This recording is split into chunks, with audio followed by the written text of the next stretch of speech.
All right. So I'm not. I Yeah. guess these kind of exercises, they are important depending on how actively you're able to participate in that, right? So any comments or feedback on this exercise as you Uh, went through doing it? Yeah. yeah. So we have certain feedback. Uh, like for example, Sudhir Agarwalji is of the view that every day engage and speak with myself for few Hmm. minutes, honestly, sincerely, courageously, and meaningfully. Fantastic. Uh, yeah.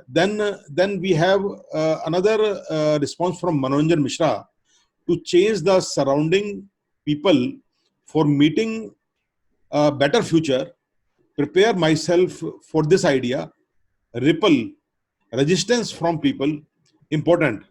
This would Hmm. create a better world for all of us. Then we have another response from Syed Ismail. He says that to stop being judgmental. So these are Fantastic. Hmm. few responses which we have received. Dr. Atul Mathur also says required more happiness, mental peace, job satisfaction. But I think it is about the change which we want to see in ourselves. Hmm. That is Hmm. more important. Yes. Right, right. Yeah. Okay. Yeah. Thank you for providing your inputs. Really appreciate that. But so this is the kind of self-discovery and self-reflection that one needs to go into to come up with, what are the intentions that we want to drive our life with, right? So typically we define our intentions in the form of what I call as the wheel of intention, right? And there are four main parts to it: self, family, my relationships, my community. Sorry, self, work, my relationships, and my community, right? And typically we create intentions across these four quadrants, right? And then we create what I call as intentional life. What is it that our intentional life will look like, let's say in 10, 20, 30 years' time, right? And that's where we introduce this concept of Imagineering. I don't know if anybody has heard this term. So Imagineering is basically imagining that intentional life that you want to create for yourself, and then reverse engineer. So come up with a bunch of activities and things that you have to do, that you have to change for you to be able to achieve that. So Imagineering is a combination of two words: imagining the intentional life that you want, and then reverse engineer to achieve, come up with a list of activities and things that you want to do, things that you want to change for you to be able to achieve that. Yeah. So in a typical program, we'll go into the details of these exercises, and typically we spend half a day on each one of the pillars, right? So I guess we have to give that time. But in this session, I wanted to introduce the concepts and get you started and give you some tips and tools in terms of how one could get started on these. Yeah.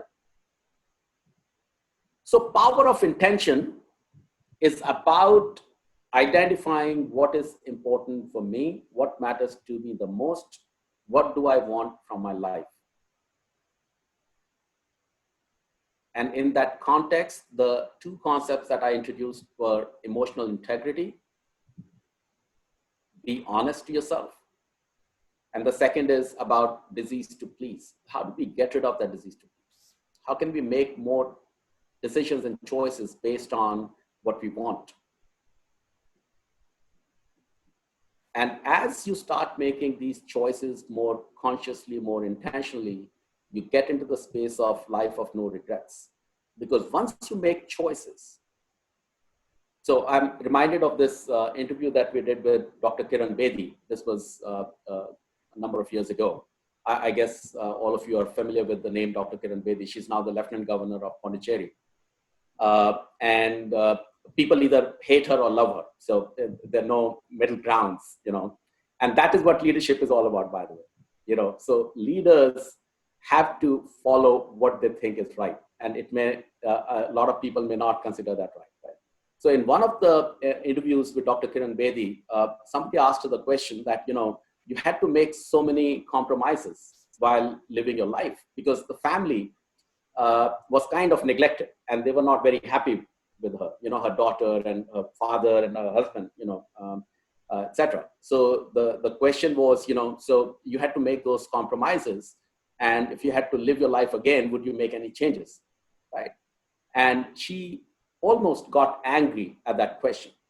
And she said, I did not make any compromises. I made choices. As soon as you replace the word compromise with choice, you are in control. You drive things. You have no regrets. Because when you're making choices consciously, then regardless of what the outcome is, it doesn't matter. You just move on from there because you are responsible for what you're doing. So replacing the word compromise or the things that you're doing in your life with choices. So one needs to start making choices, and that's where this power of intention becomes extremely important, because those choices need to be driven by what is it that you want. And once you start doing that, then you start living the life of no regrets. Yeah. Okay, so let's move on to the second pillar, the power of deep self-awareness, right? So we talked about there are two areas that we will touch upon in this. The first is, who am I? What is it that's driving me? And the second part is, what is blocking me from achieving my high potential? So the first question is all about getting deep clarity about what are those top 4 or 5 values that are core to who you are. What are these top 4 or 5 values that I will never compromise on? I will live my life by these 4 or 5 values. And it's not something that needs to look nice on a piece of paper. It is something that is so core to you that all your choices are based on or driven by these 4 values. For example, Mahatma Gandhi, right? One of his core values was non-violence. And he said that he's willing to give his life for his cause, but for no cause is he willing to take another person's life. If you recall, there were times when he actually called off the whole movement, independence movement, because somebody resorted to violence. So non-violence was core to his whole philosophy. He said, I'm not going to compromise on that. So that is what these core values are. What are those top 4 or 5 values that you will live by, that you will never compromise on? And once you have come up with that, and we typically go through a exercise of 3 or 4 steps, where we get people to do self-discovery and self-reflection to find out what those top 4 or 5 values are. And then we get into the process of prioritizing those values. What is your number 1 value? What is your number 2 value? What is your number 3 value? What's your number 4 value?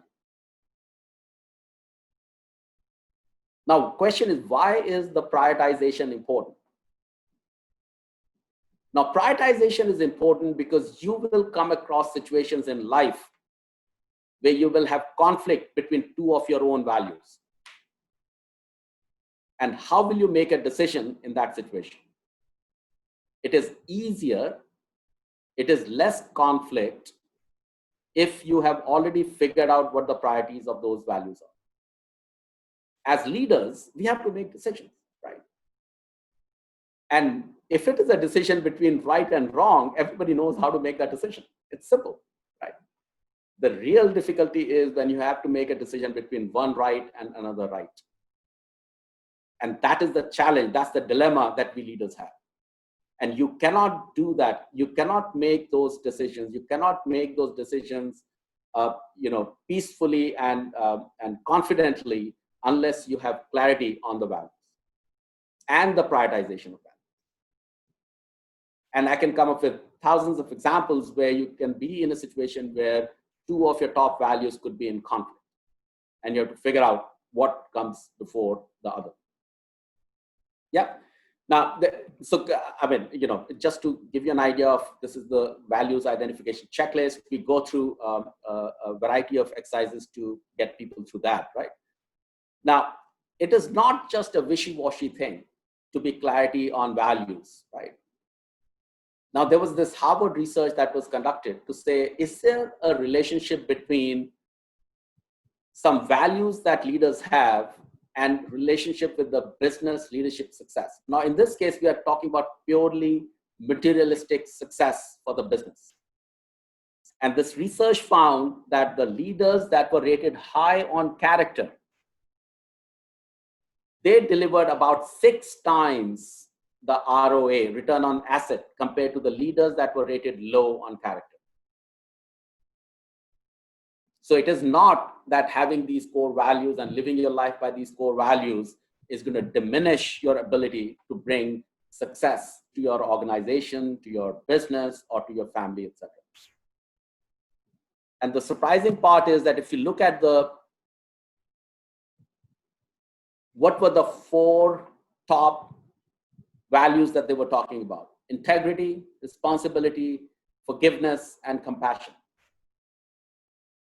Now, integrity and responsibility we can all understand, right? But forgiveness and compassion, you think, does that make us a weak leader? Forgiveness is more important today than ever before.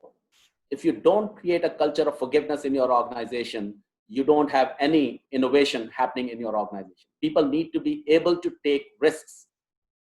People need to be able to try new things for innovation to happen. And if you don't have a culture of forgiveness, people will not do that.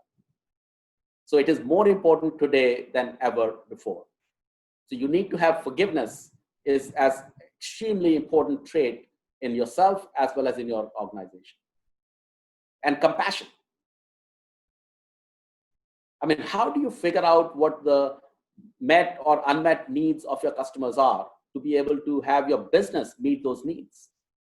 You need to have compassion for your employees, for your customers, for your clients, for your partners, for you to be successful in that. So having a certain set of values is actually helps us, and according to this research, it actually helps you in creating a better success for your business and organization.